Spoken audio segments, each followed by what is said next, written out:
ピンポンパンポーン。死体が発見されました。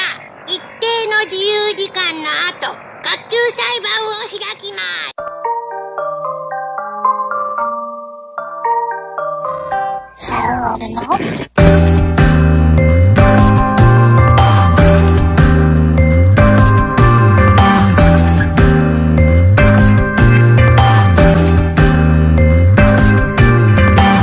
動き出す体の奥には生まれたてのネジが騒ぐ。ほら味気ないつまらない世界の端見下ろすあなたは誰？目の前めくられてゆくの触れられない未来。昨日だった世界は予定調和ばかりだけど、また絶望希望すれすれ紙一重、それも愛しいんだ。見えないとしても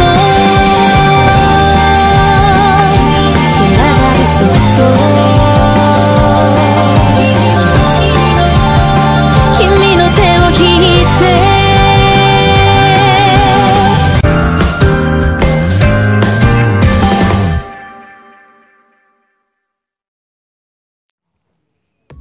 Before I knew what I was doing, I found myself running, scattering tears and snot all around. While I was running, I wrote my memories down in my notebook, but I quickly forgot why I was even running. I slowed my pace, and I looked down at the unfinished memory in the notebook. When I did, the recent memory was resurrected into my brain, and screaming, I continued fervently dashing away from the central plaza. I climbed over the iron fence like a daredevil, and after running away some more, I finally saw the school dormitory ahead of me. I flew into the dorms at top speed and headed straight to Masada-kun's room. As far as I'm concerned, when I'm faced with times like this, the only person I can remember, the only person I can rely on, is Masada-kun. As I ran through the corridors, flipping through my notebook in search of Masada-kun's room, I recalled another memory that was written down in it. I am not allowed to visit Masada-kun in his room without a good reason. But I did have a good reason right now. It was an unprecedented state of emergency. And so I ignored the precaution. After flipping through the notebook some more, I finally remembered where Masada-kun's room is, and I managed to reach it before I forgot again. As soon as I reached the door, I knocked on it with all my strength and screamed, "Masada-kun! He's terrible! Terrible!" But no matter how long I waited, the door did not show any sign it was going to open. "Masada-kun! Come on, Masada-kun!" I continued my insistent knocking. I knocked as if I was deranged, as if I was half crazed. And I knocked, and after I continued knocking for a while, a door finally opened. Honestly, who is this? But the door that opened was the door to the room next to me. Wait, huh? It was strange. There was no one there. The door was open and I even heard a person's voice, but no one was there. "Hey, what's going on? You're being very noisy." Someone's voice could be heard in the corridor that still looked empty. Even more surprisingly, it was a kid's voice.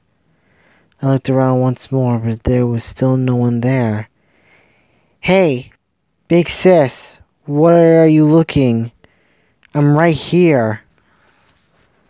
"Where are you?" I turned to face the empty hallway and yelled, "Where are you hiding?" Once again, I could only hear a voice.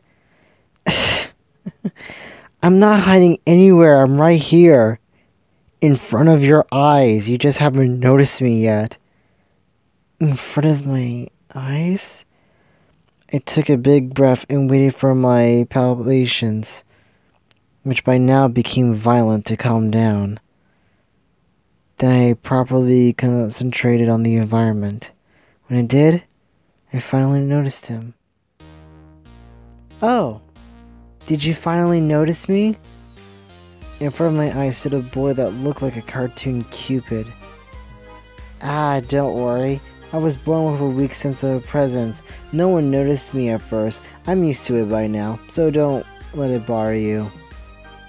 The boy had the clean voice of someone yet to reach puberty.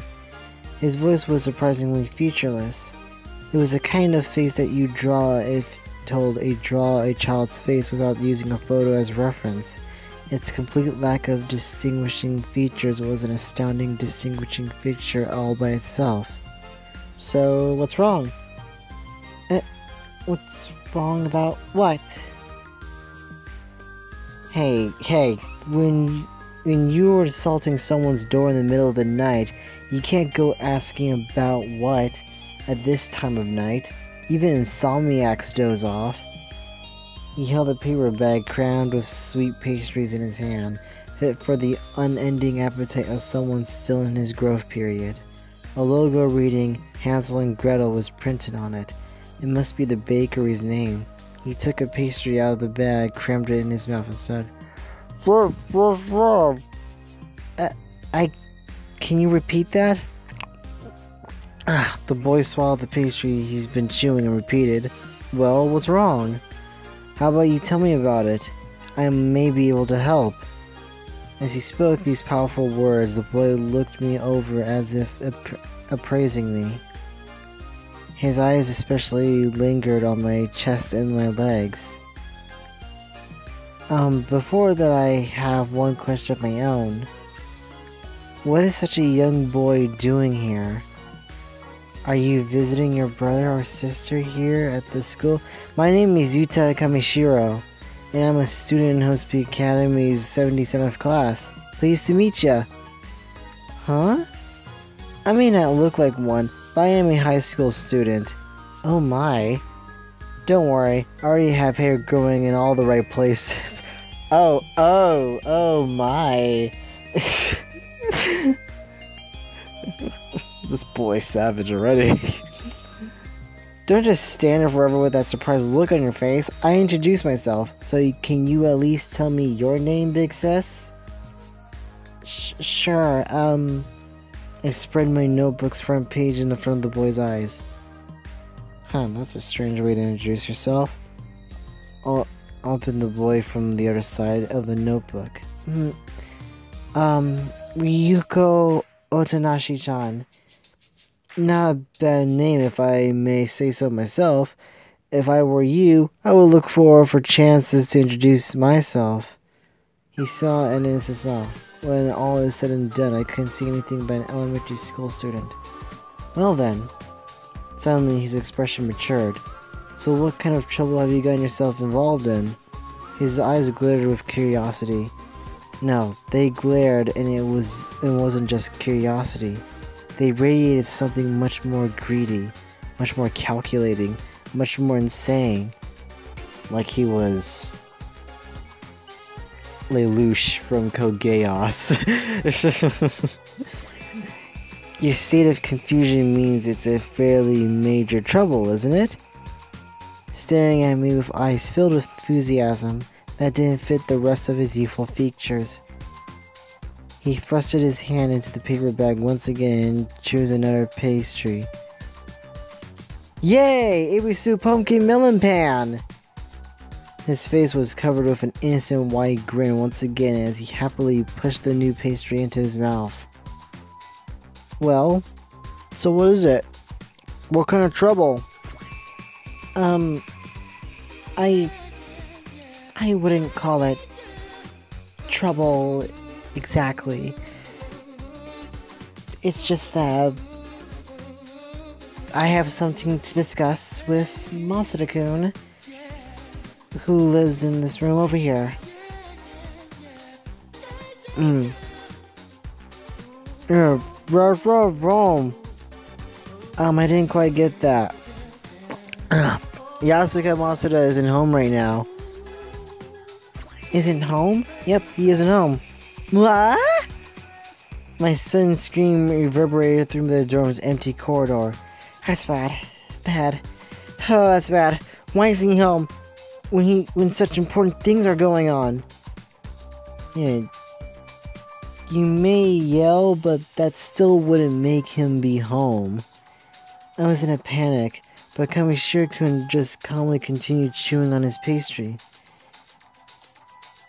His neo-optimism is very well known among his classmates in the 77th class. There's no way he wouldn't be noticed someone knocking that hard on his door. I could even hear it from next door, enough to make me come out to see what is going on. But why isn't he home? Where is he?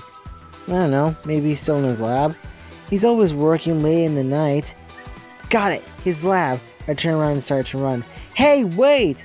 But Kami-iro couldn't stop me. Hey, don't tell me you plan to go there. Did you forget? At this time of night, the east corner is blocked with an iron fence and security sensors. I don't think you can enter. I can't? In other words, I can get Masuda-kun to save me. That can't be. Ugh.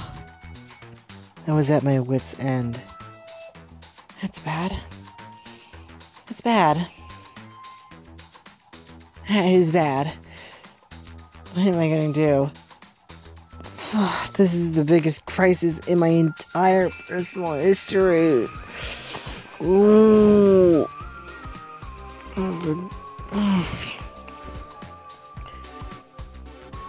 Why don't you let me help you then? Kami-iro couldn't face me, his face brimming. I can't leave a troubled woman with such a cute face as yours alone. So, what have you gotten yourself involved with? Tell me everything. What have I got myself into? That's...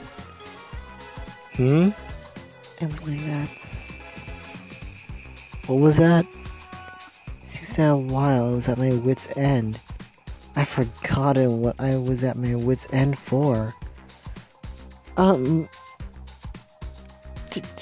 Just one moment. I hurried up and checked my notebook. You really don't have to hide anything. If you weren't in great trouble, you wouldn't be smashing that door like you did. You acted just like Kendachi in the manga when he comes across a dead body. Coming across a dead body. Just about the same time Kami-iro said those words, I found the same phrase in my notebook. In a second, my spirit was crushed and suffocated, and I stopped breathing. Hey, what's wrong? Your face is as white as if you're in an episode of Kaiki Daisakusen. Or is it Kaiki Daisakusen Kayaki or Daisakusen? I don't know. I was still in shock from my resurrected memory of finding a body and couldn't breathe. In order to escape from being suffocated, I whispered one sentence to myself. This has nothing to do with me. I repeated it again and again. Nothing to do with me. Nothing to do with me. Nothing to do with me. For me, they were magical words. Each time I whispered them, the world slowed down a little. Truly magical words.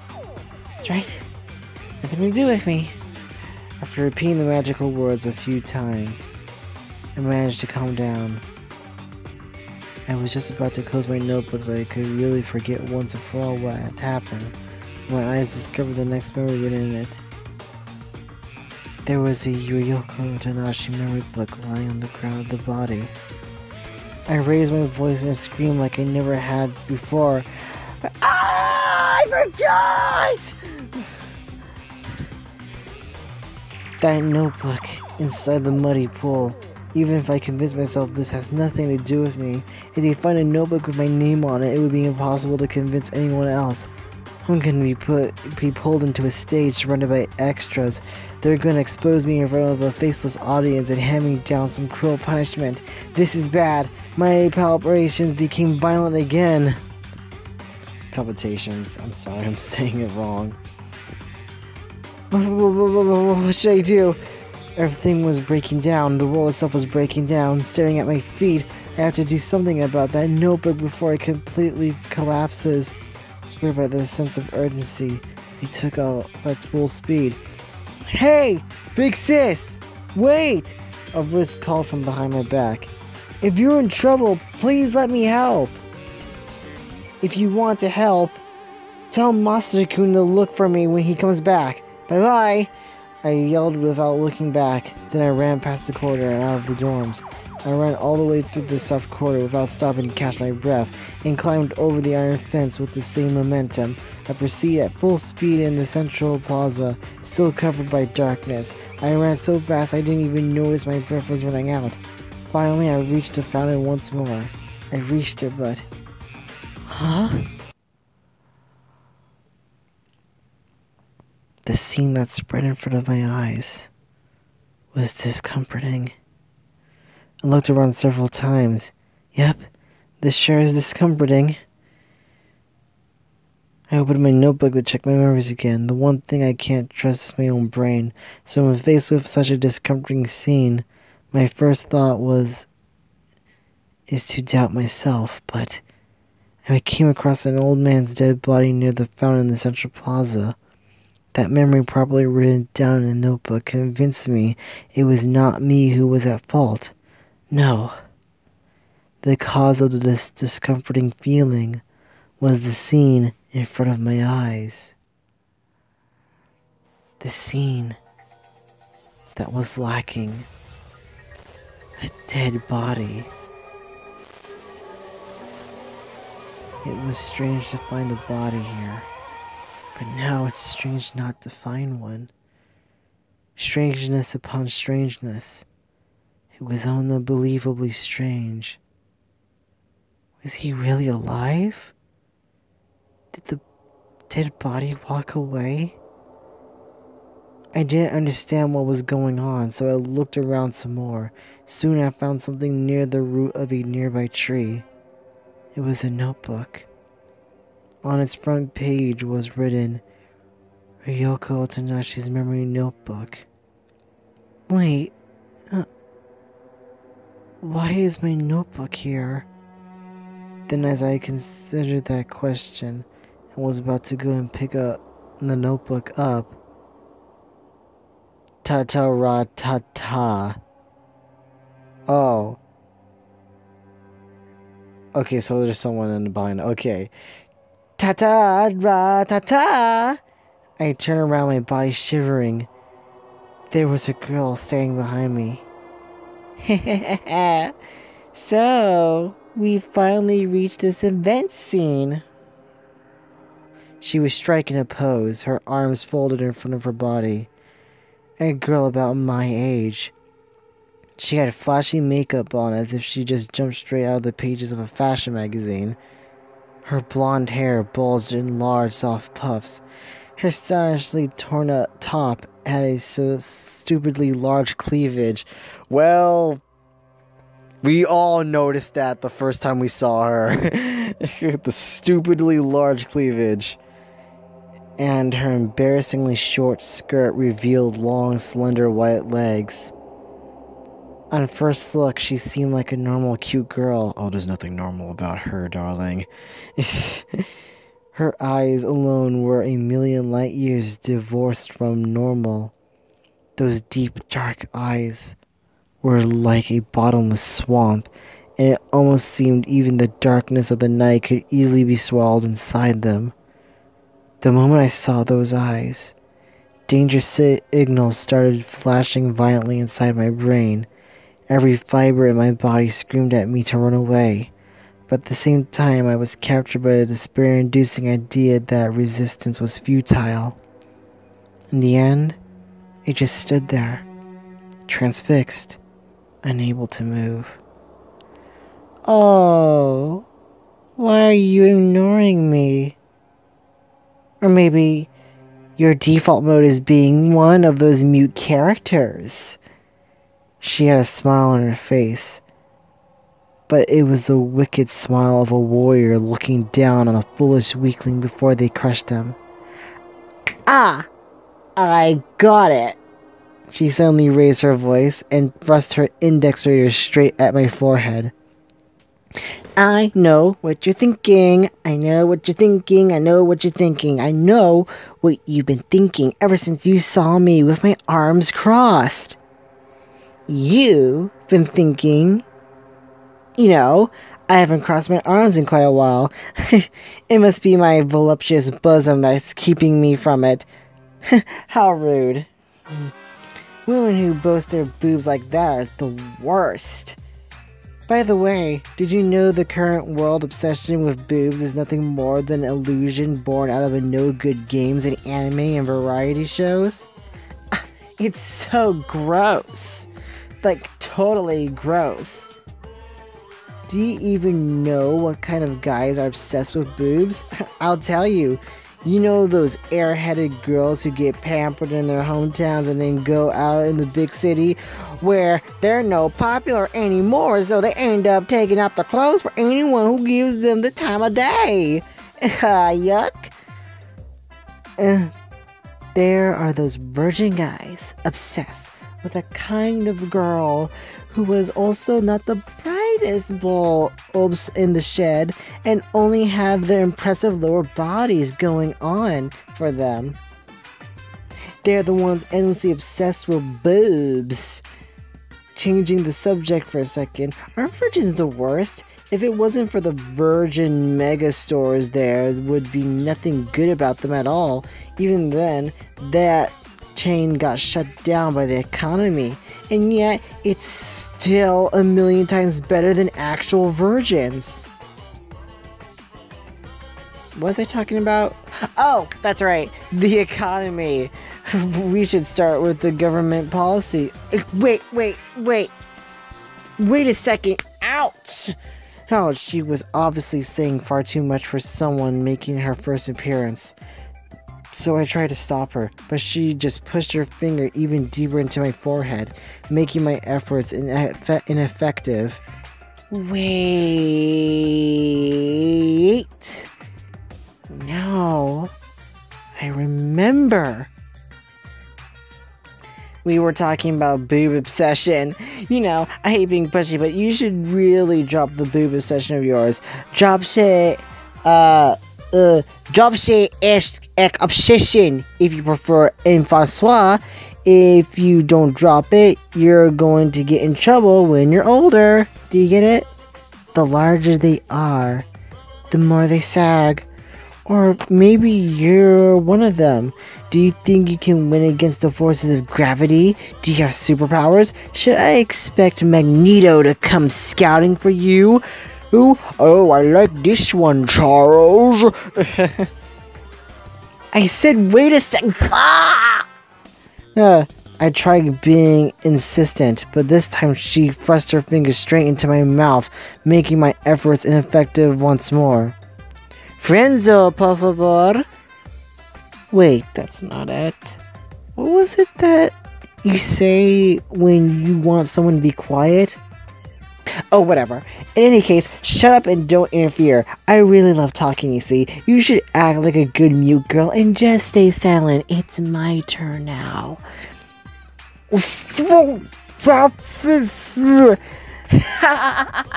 I don't understand what you're saying at all.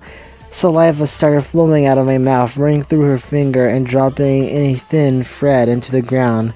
She didn't seem to mind at all, though, and instead said, "By the way, what's your name, mute girl?" Hey. She tilted her head, looking displeased. Don't mumble. Say your name properly. If you don't answer within 3 seconds, I'm going to follow the 3-second rule and pull your tongue out. She wasn't even done talking before she grabbed my tongue with her fingers. She had tremendous strength, and my tongue was held firmly in place as it grappled with a vice. Right. 1. She started the countdown. Wait, this isn't a joke? Every pore in my body suddenly opened, making me sweat profusely. Wait, if my tongue is held down, I can't speak. Knee? And suddenly, I noticed it's the notebook I held in my hand. I pushed it out in front of her eyes with great excitement. Uyoko Otonashi. Is it? But I'm very sorry. She opened her mouth wildly and flashed a demonic smile at me. I told you to say your name. You never said anything about showing it to me. Huh? Right then, your 3 seconds are over, so I'll be taking your tongue now. I tried resisting with every bit of strength left in my body, but her nails cruelly wedged into my tongue. Inside my mouth, the irony taste of blood mixed with that of my saliva and rapidly drained away my fighting spirit. Her eyes transfixed on mine, were overflowing with dark despair that seemed to squeeze what hope I had left straight out of me. At that moment, I finally came to accept that resistance was useless. The last of my strength left my body, and my notebook slipped away from my hand. I let my body hang and abandoned hope.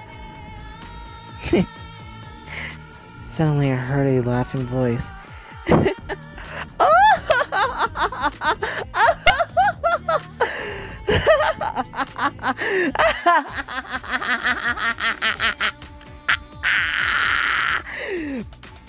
With an ecstatic expression on her face, her cheeks painted red, she laughed a bizarre, mad, overwhelming laugh.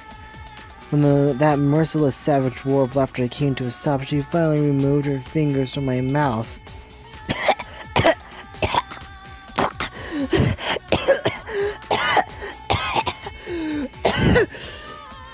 I coughed madly, spit it mixed with blood spewing out of my mouth. Lol, super awesome. By the way, who'd ever want your tongue anyway? What do you think I am, some kind of savage? Boy.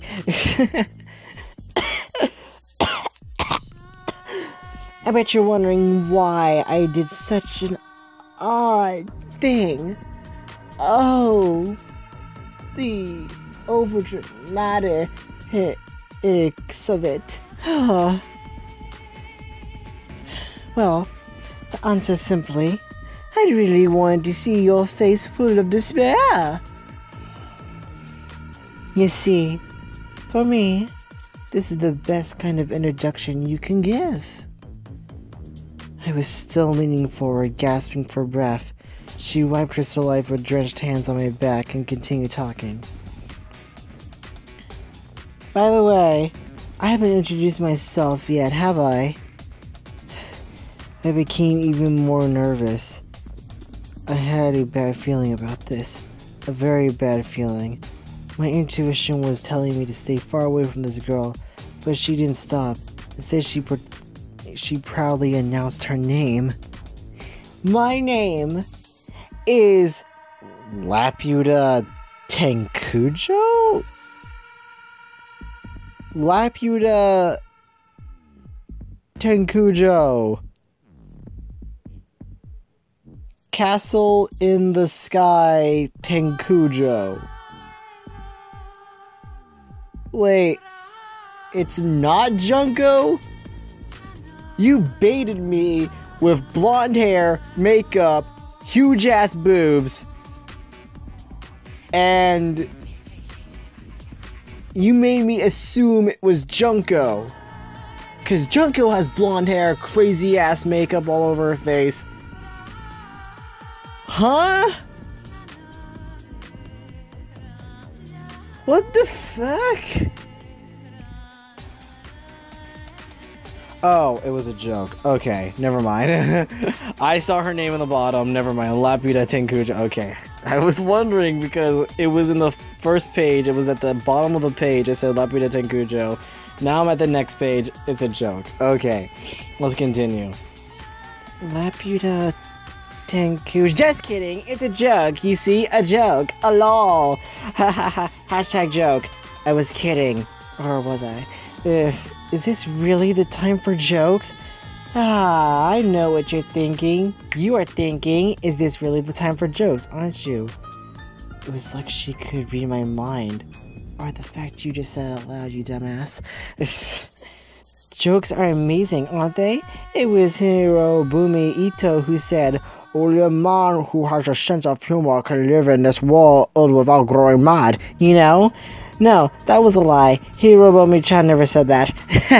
He doesn't even sound like Sean Connery either, so I don't know what the fuck I'm saying. I couldn't think how to reply to that. Instead, I just waited for her to finally tell me her name, for real this time. Well, my name is Junko Enoshima. Under the guise of super high school level fashionista, I'm sometimes a charismatic amateur model for fashion magazines, and other times a charismatic But that's still a secret. I'm sorry. She stood in the light of the street lamp, stretching her figure like an actress under the spotlight. Junko Enoshima. My brain understood that I shouldn't get involved with her, but my body acted on its own. Before I knew it, I picked up my notebook and wrote her name in it. Oh? And what's that you're doing, Ulu? Enoshima-san asked with a curious look on her face. That's... I hesitate, not sure what I should say. Oh, come on. Don't tell me you're going to turn into new girl again and keep a secret. She puffed her cheeks as if she was a little girl trying to show her dissatisfaction. I couldn't help but admire how effortlessly her face moved from one expression to the next. New characters have grown out of fashion, you know. Besides, conversation isn't as excellent a communication tool for us humans. So not using it is kind of a waste, don't you think? This isn't a conversion. You've just been spouting nonsense ever since. You should address me by my proper name. Haven't I just introduced myself? She tried me in a flat, threatening tone. Enoshima-san, everything you're saying is just not... I don't need the sign. I hate that kind of reserved politeness. But I just met you a few minutes ago, which makes us complete strangers? You're totally wrong. I mean, we're pen pals, aren't we? Pen pals? You read my letter, didn't you? Isn't that why you are here? A letter? What letter is she talking about? I quickly checked my notebook and still remembered, and then as soon as I did, I raised my voice in surprise.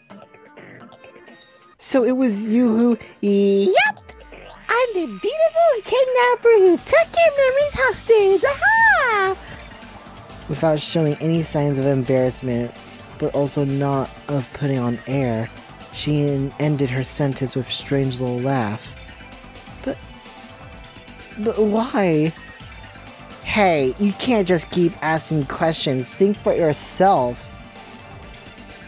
So I guess you really wanted to keep me and Masada-kun. That has nothing to do with it. Even though I did my best to think of a reason, she rejected it in one swift, threatening motion. Well, whatever, I just don't feel like telling you yet. As she was speaking, Enoshima-san picked up the notebook that was still lying on the ground under a tree, ignored the liquid it was soaked in, and shoved it into her cleavage. I'm sorry, but I can't return that to you yet. This event scene can't proceed that far. Hey. Enoshima-san suddenly opened her eyes wide and surprised. Huh?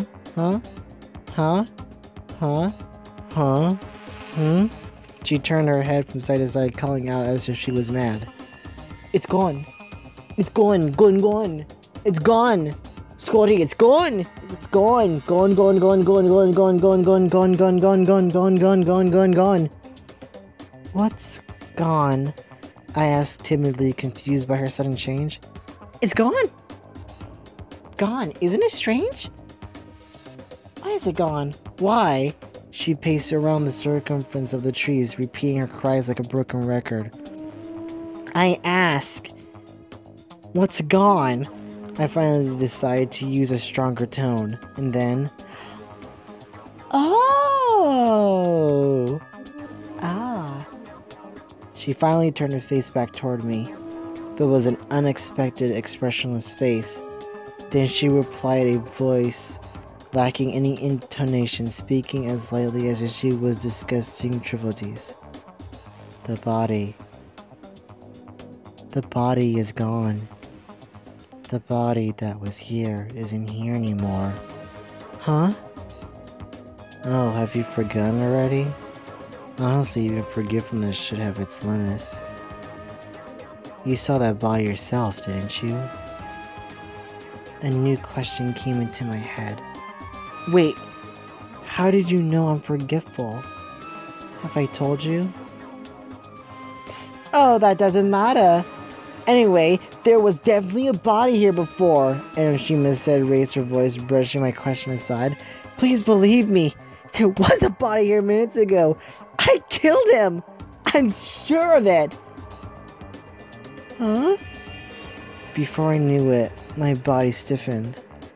You see, I came at him from behind and hanged him in one go. I did it with those very slender arms. Then he leaked a little. Honestly, old men like him should wear diapers, just in case. If they did, it would give him peace of mind even in days like this. Huh? I felt as if a spell of confusion was cast on me. Enoshima-san, on the other hand, went on, gesticulating enthusiastically as she spoke. To be frank, some of it got on my skirt, so I went to the bathroom to wash it off, but it seems in the time I was gone, the body took off. It slipped away. Well, it's my fault. Really getting scared from a little pee like that. That's why, as punishment, I put that pee-drenched notebook under my shirt just now. Huh?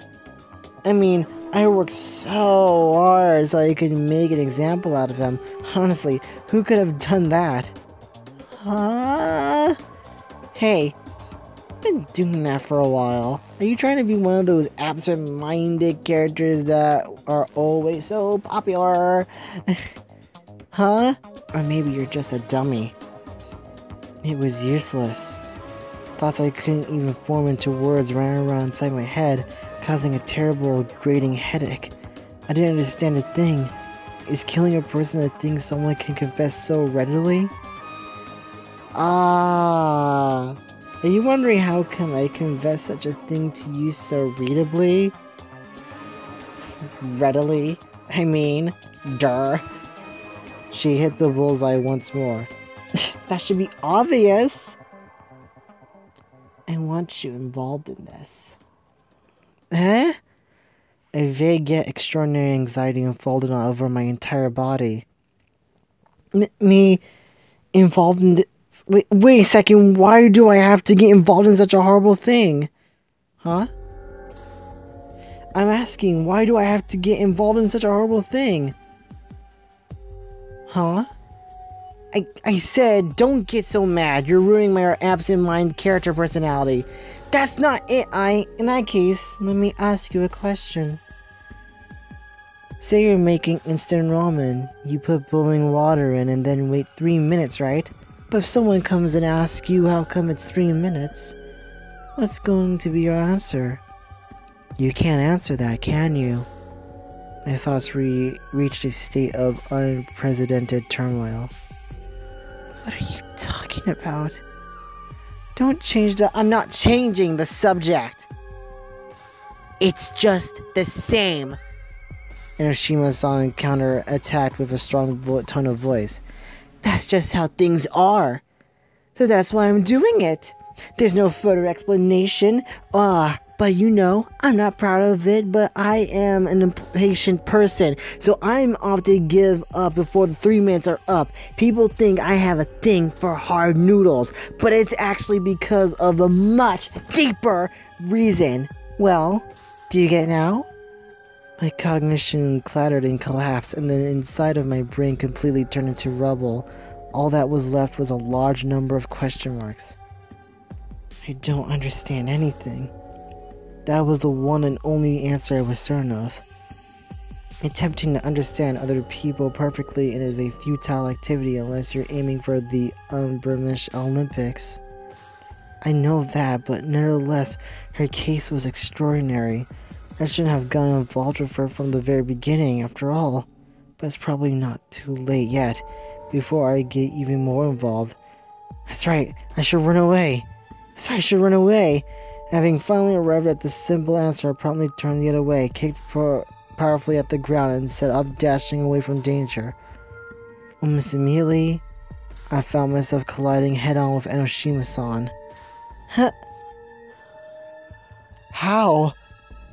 I fell down right on my butt. It hit the ground so harshly that my entire body turned numb. When I looked up, Enoshima-san stood on the road, blocking my head. I never even saw her move. And yet she somehow appeared behind me before I even started running. Teleportation? I prefer Tsukuchi Jutsu. I like the pop culture vibe. I felt like it wasn't just my butt that hit the ground, but rather me, anything and everything. It seemed I couldn't escape her after all. I may have convinced myself I have nothing to do with it, but she will not allow that. I think you misunderstand the situation. Don't you agree? Enoshima-san crashed down and peered into my exhausted eyes. Alarms went off everywhere inside my head. I mustn't look into her eyes. Nonetheless, I couldn't avert my gaze. I shouldn't let you know ahead. Your intentions are irrelevant. What's relevant is Junko Enoshima's purposes. That's all. That's why even thinking about escaping from Junko Enoshima is nonsense. The world itself is Junko Enoshima's playground, and everyone in it merely living in it on borrowed time. I'm not talking everything you own is mine. I'm talking you yourself are mine.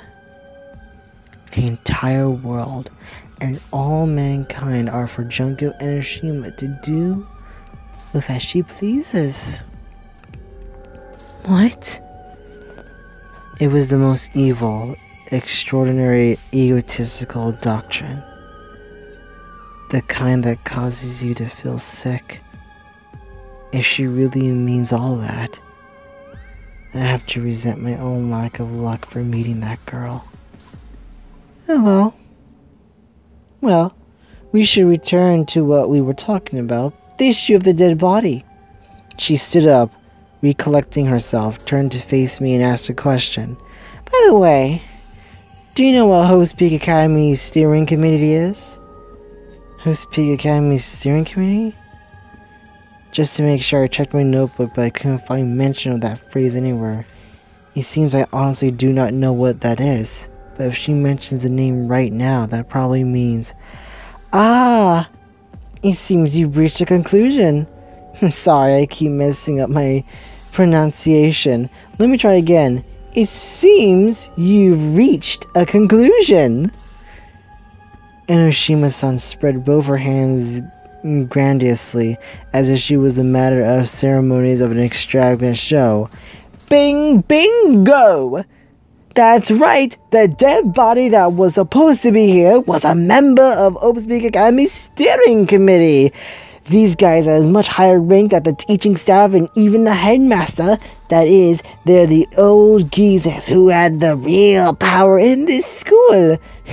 Aren't you excited already? Growing excited all by herself, she continued. But there's no need to grieve. I mean, him getting killed here is just the way things are meant to be. Yep, it was set up since the very beginning. That's why no matter how much they try to hide the incident, it's all useless. That incident? I asked without thinking. It was a momentary response I can only call thoughtless. The moment it came out of my mouth, I was bewildered by the fact I even asked it. Oh. Curious, are you? Of course you are. One can only listen to such a vague name like that incident so many times before curiosity takes over, don't you agree? Saying that, Hiroshima-san stuck a pose, her hands on both sides of her waist, and puffed high and declared loudly, "The world's largest incident in Hope's Peak Academy's history! That is the true identity of that incident I was talking about!" The moment I heard those words, I was assaulted by a sensation as if some kind of strange fever invaded the inside of my skull. What? My consciousness went number and number with this scorching heat. At the same time, I absent-mindedly wrote those words in my notebook, as if someone was manipulating my hand. The worst, largest incident in Hope's Peak Academy's history. Yep, yes, write down everything you hear, that's a good girl. And Hiroshima-san laughed in satisfaction when she saw me do so. You know, you'd make an excellent part-time worker. There's no manager out there who doesn't tell you new workers on their first day to write down everything that's taught. But if someone tried to order me to do something like that, send them straight to hell. I'm not kidding. Straight to hell. First, I'd finish off their family, then their friends, and acquaintances. And then, when they're fully immersed in despair, I'll wait until they come ask me themselves or please kill them. By the way, who are you? Huh? I looked up from my notebook in surprise and saw that the scowl in her eyes increased considerably. Her scathing eyes were looking towards me, something far behind my back. I turned over at once, but could see nothing but deep black trees in the middle of the night's darkness. Nevertheless, Enoshima-san faced the darkness and asked again in a solemn voice, "Hey! I ask who you are." Suddenly, I saw something moving from the corner of my eyes. And something sprayed up slowly from behind the dense foliage. A white mask appeared inside the jet black scenery. It was a human face. Its whiteness was as pure as if it was covered in white paint. I guess I've been found out. Along with the voice, a man's silhouette became apparent within the darkness. He had a long, slender body, much like a snake, stretching upwards. He wore a pitch-black school uniform and pitch-black hair dropping down to the shoulder.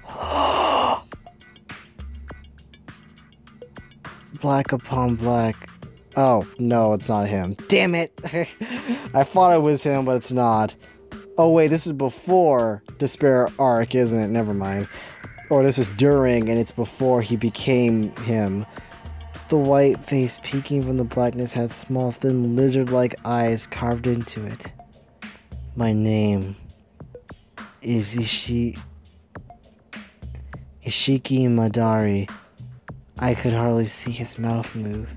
Is that so? It's not like that really matters, but that's such a lame name. Junko Enoshima is 10 billion times cooler. I took a sidelong glance at Enoshima-san. Being her usual loud self behind me, she didn't seem much affected by the situation, and flashed her regular overconfident smile. It is indeed troubling. I have much pride in my name. By the way, that is not the only thing troubling me at present. Huh. I wonder what else there could be.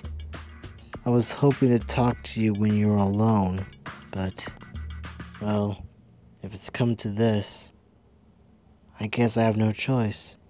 Madari took something out of his pocket while he was murmuring. It looked like a photo. He moved his lizard-like eyes back and forth between us and the photo. I see. So you are Junko Enoshima. And what is your business with Junko Enoshima? She answered without even blinking. I have heard a certain rumor. What is it about how Junko Enoshima is transcendently hopelessly beautiful? Was it that? That's that, I guess, but Madari paused for a second and then continued in a completely different tone of his voice. I also heard that Junko Enoshima was involved in that incident. And that's what you want to talk about? I'm sorry, that's impossible. Enoshima-san wasn't even slightly unnerved, nor did she lose her smile. That's not something a small fry like you have any right to talk about. Know your place. I thought you'd say that. Well, I guess I won't get what I want that easily. And what are you gonna do about it? Are you gonna force it out violently? Are you an old-fashioned kind of guy? That kind of development should stay inside V-Cinema films. Speaking of being old-fashioned, I'm not the type who would go easy on you just because you're a woman. Hope that's not what you're counting on. Madari's coercive glare shot through us. Enoshima-san and Madari glared at each other in a way that almost made the ground itself shake. But this has nothing to do with me, does it? This is an issue between that boy who called himself Ishikai Madari and that girl who called herself Junko Enoshima. I'm not involved at all, so it's okay for my body to stop shaking with fear now, right? Well then, hope you two are ready because... Wait a second! I raised my shaky voice. Both Enoshima-san and Madari turned their eyes towards me at the same time. It's strange that you said you two just now. After all, you only have business with... I can't have one of you running away. Anyone involved with Junko Enoshima is likely to have something to do with the incident themselves, said Madari, licking his lips. Well, if you need someone to blame, blame yourself for getting involved with Junko Enoshima. Furthermore, I've been hearing nothing but complaints, but don't you think this is a pain for me too? I came prepared for one and now I have to deal with two. That's twice the labor. But you don't see me complaining. So why don't you just keep it to yourself? What? That was some messed up reasoning. No, it wasn't even close to being reasoning at all. It was just overwhelmingly egotistical. But I guess still not as egotistical as she was. I see. You're brimming with deadly motivation, are you? But you see, this girl here is overflowing with deadliness, said Enoshima-san, stroking my head. Wait, what girl is she talking about? Hey, don't look so stupefied. I'm leaving the rest to you. Huh? Leaving the rest of what to who? Your face just looks like a fur seal's. But doesn't matter now. Go ahead and fight him already. That's your role here, you know? Me? Fighting? What are you talking about? Oh, brushing her hand off. I screamed, brushing her hand off the top of my head. Oh, it's fine. You're a girl who can do anything when you want to. You can even kill when you want to, you know? Oh, hey, enough with that kind of talk. Killing, that's not a word fit for healthy high school girls. Healthy high school girl. Weird. Madari's face became distorted with a sarcastic smile. Oh, not a fan of mutual killing? Enoshima-san scoffed. You're not prepared at all. I'm a little disappointed. That's just natural. What use are you to me dead? There are many things I seek answers to. After all, At the very least, I had to keep your mouths working. Rajari narrowed his lidded eyes even more and repeated, emphasizing his words. But just the mouths. Then his slender body swayed like a flame of a candle and started moving slowly towards us. I guess he's really eager. Of course I am. I've been waiting for this chance ever since the incident! Rajari pushed out a tightly gripped fist in front of his chest. It was rugged like a turban snail and didn't match his snake-like body at all. Should someone be hit with that fist? Their face would probably cave in, just like in comic books. What are you going to do? Tears started streaming from my eyes. I guess we have no choice after all. And Ashima-san whispered in a low, stiff tone. Then she suddenly changed back to her regular, clear, cheerful voice. Go ahead! Wait! Don't worry. You're going to be just fine. And Mishima-san gripped my shoulders like a bully would. I'm going to help you, of course. We'll have you display the full extent of your talent in no time. My talent? Hey, when you're in trouble, look in your notebook, remember? Yeah. I turned my eyes down on my notebook following Ashima-san's urges, and then smash! Whoosh! Crack! Whoop! Swish! Ta-da-da-da-da-da! Sound effects that should belong in a cartoon reverberated through the area. I should back up in confident in a conditioned reflex, and And Ashima-san, who was just behind me a second ago, was now a few meters ahead, exchanging violent blows in a fierce battle with Madari. Thrash! Zubaba! Zubaba? I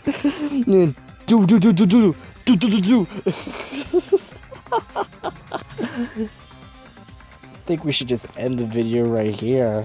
This chapter is too long as fuck, and the recording can take so much. So cliffhanger for now. Ciao. Junko fucking Anashima! Hey, want me to squish you in between them? What kind of man isn't excited by big women? You don't have to say, who are you talking to? It doesn't concern a chump like you. Before that, every time a computer froze, I used to put it in the microwave and nuke it. I happen to know 17,082 ways to do that. How should I put this? I was just goofing around. Who's gonna have to suck it down? I have an unfortunate announcement to make. You're stupid. You're the one who made me go. Do you guys know about an artificial intelligence called alter ego? Junko fucking Anashima! Even if